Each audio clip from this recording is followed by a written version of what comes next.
Welcome to the Slop Temple. We pray this video helps. You start by finding the correct keys and ensuring the system recognizes them. Look for speaker icons on F keys or dedicated media keys. They may need FN. Once done, verify drivers and device manager so Windows knows the keyboard. If keys still don't respond, make sure function lock is toggled correctly. Try FN plus that key. You need this foundation because keyboard volume controls send specific signals.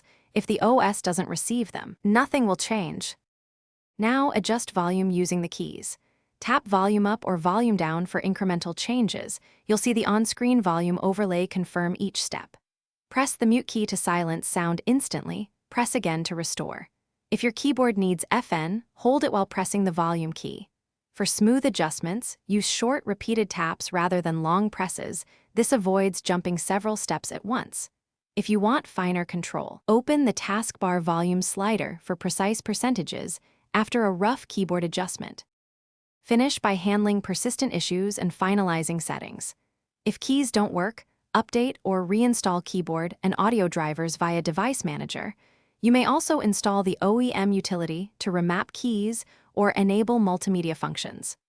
Once done, test with an external keyboard to isolate hardware faults. Make sure the correct playback device is selected in sound settings. One troubleshooting tip: run the Windows Audio Troubleshooter. If sound is muted.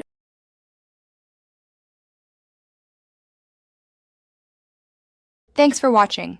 Consider subscribing if we helped you.